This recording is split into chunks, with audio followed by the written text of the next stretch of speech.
Pidato Presiden Amerika Serikat Donald Trump dalam Forum Ekonomi Dunia di Davos pada Rabu waktu setempat menuai reaksi keras dan kecaman dari para pemimpin dunia. Jadi pernyataan kontroversial terkait dengan ambisi ekspansionisme terhadap Greenland hingga kritik terhadap NATO yang jadi sorotan utama kemudian memicu kekhawatiran serius di kawasan Eropa. Donald Trump kembali memicu kontroversi internasional lewat pidatonya di forum WEF Swiss, pemirsa. Gubernur California Gavin Newsom menilai pidato itu sangat membosankan dan kasar bahkan jika dibandingkan dengan standar Donald Trump sebelumnya. Newsom menegaskan tidak ada hal baru atau solutif yang ditawarkan oleh sang presiden dalam forum ekonomi ini. Reaksi lebih keras datang dari Wakil Perdana Menteri Swedia Ebba Busch yang menilai argumen Donald Trump sebagai campuran antara hal rasional dan irasional. Bush secara khusus menyoroti pernyataan Donald Trump yang ingin menguasai Greenland dari tangan Denmark. Ia mengajak pemimpin Eropa untuk bersikap lebih tegas dan tidak akan tunduk pada intimidasi maupun ancaman terkait dengan kedaulatan wilayah.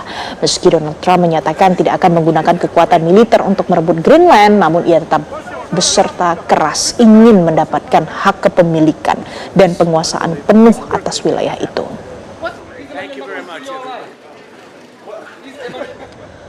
Pemirsa, Presiden ke-6 Republik Indonesia Susilo Bambang Yudhoyono menyampaikan kekhawatiran serius terhadap dinamika global yang dinilainya semakin berbahaya. Ya, menurut SBY perang dunia ketiga sangat mungkin terjadi jika tidak segera dicegah, pemirsa. Jadi Presiden ke-6 Republik Indonesia SBY menulis di akun X, 3 tahun terakhir dinamika dunia semakin mengkhawatirkan dan bulan-bulan terakhir menunjukkan eskalasi yang serius, pemirsa.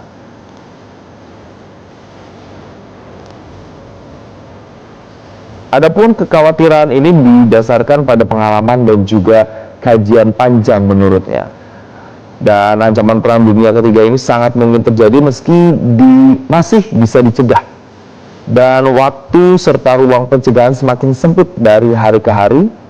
Dan juga peristiwa saat ini memiliki kesamaan dengan era sebelum Perang Dunia I dan Perang Dunia II. Itulah yang diungkapkan oleh Presiden ke-6 Republik Indonesia Susilo Bambang Yudhoyono.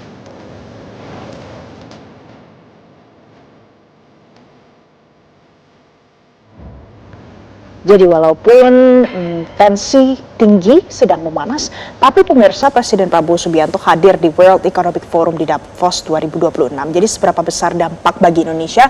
Hari ini akan kami hadirkan ulasannya untuk Anda bersama dengan Direktur Eksekutif CSIS, Yose Rizal Damuri. Pak Yose, selamat pagi. Ya, selamat pagi.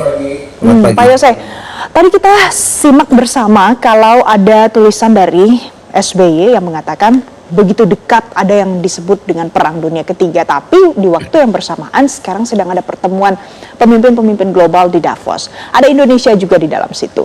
Jadi dengan terselenggaranya WEF ini bisakah jadi momentum supaya semakin reda ketegangan itu?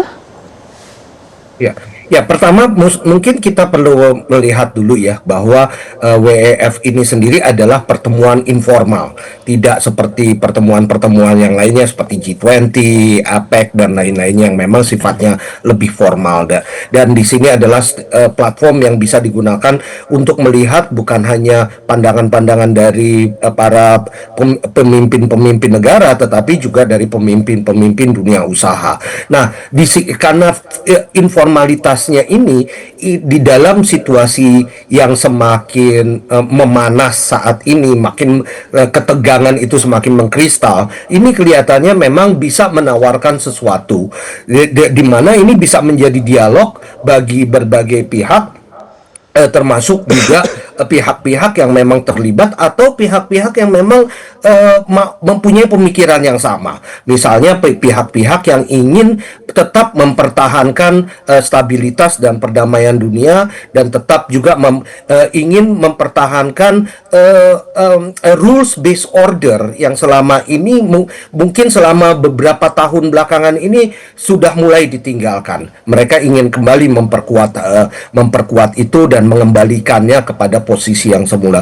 Jadi sekali lagi World Economic Forum ini merupakan salah satu salah satu platform yang walaupun informal, tidak ada ikatan, tidak ada agreement, yang tidak ada komitmen, tetapi bisa menjadi platform untuk dialog yang lebih baik, baik itu antara pihak yang berseteru ataupun pihak-pihak yang mau menggalang alliance gitu ya. Oke, ini adalah forum yang informal begitu ya, tapi saya mau mencoba mengaitkan dengan apa yang disampaikan dengan Trump pada saat itu, semacam mengancam negara-negara Eropa khususnya untuk menaikkan tarif. Ketika wacana itu disebut oleh Trump, ada spekulasi ini perang dagang akan isunya kembali akan mencuat begitu.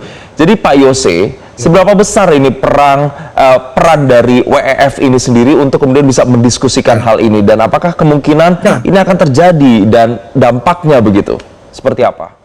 Nah, ini adalah bukti, salah satu bukti konkret lah ya, bisa kita bilang, atau yang langsung terlihat dari WEF ini, bagaimana Presiden Donald Trump kemarin ini juga menyatakan bahwa dia tidak lagi memberikan ancaman tarif tersebut di dalam setelah pidatonya di pidatonya kemarin semalam, dan ini tentunya memberikan harapan juga bahwa ancaman-ancaman yang selama ini diberikan terutama kepada Eropa itu tidak akan dijalankan. Jadi ini mungkin salah satu tempat juga, platform juga, dan karena informalitasnya itu, ini bisa lebih menyampaikan berbagai ide-ide atau gagasan-gagasan, ataupun juga mungkin kalau Donald Trump menggunakan ini sebagai tempat untuk abusing orang gitu ya, abusing pihak lain, tetapi juga dia juga bisa menyampaikan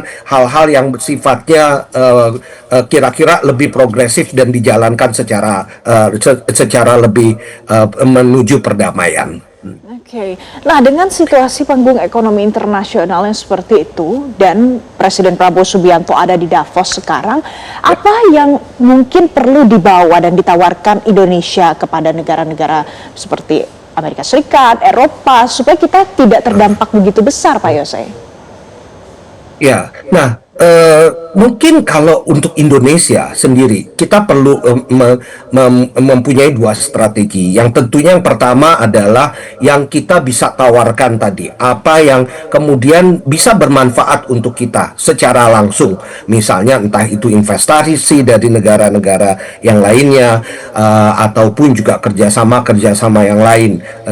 Tetapi ada yang lebih penting lagi, Indonesia juga harus melihat forum-forum seperti ini sebagai satu tempat bagaimana Indonesia bisa berkontribusi lebih besar di dalam kancah tatanan dunia yang sekarang ini sedang mengalami guncangan.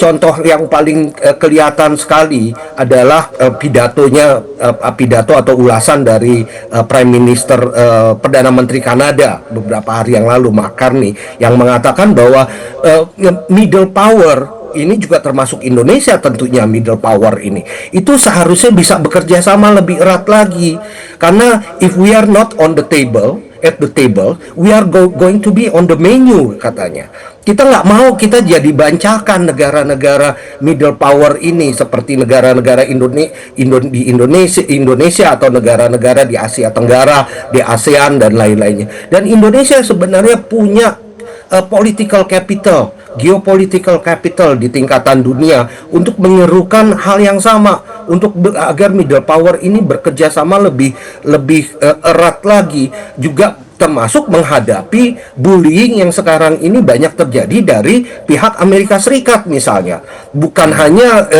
Kita bukan hanya mencoba mencari celah-celah manfaat, mencari celah-celah keuntungan dari kondisi yang ada, tetapi juga kita berusaha membuat kondisi yang ada ini menjadi lebih baik. Karena kalau kita hanya fokus kepada mencari keuntungannya saja, mencoba mendapatkan keuntungan dari kondisi yang ada sekarang ini, dan membiarkan kondisi tersebut menjadi lebih buruk, akibatnya benefit yang kita terima itu akan menjadi kerugian yang besar di masa mendatang. Jadi kita pun juga harus memberikan kontribusi Baik. kepada tingkatan dunia, dan WA Economic Forum ataupun juga platform-platform lainnya harus bisa kita gunakan ya secara lebih baik, termasuk juga dengan bersama-sama dengan rekan-rekan ASEAN, rekan-rekan di kawasan ini.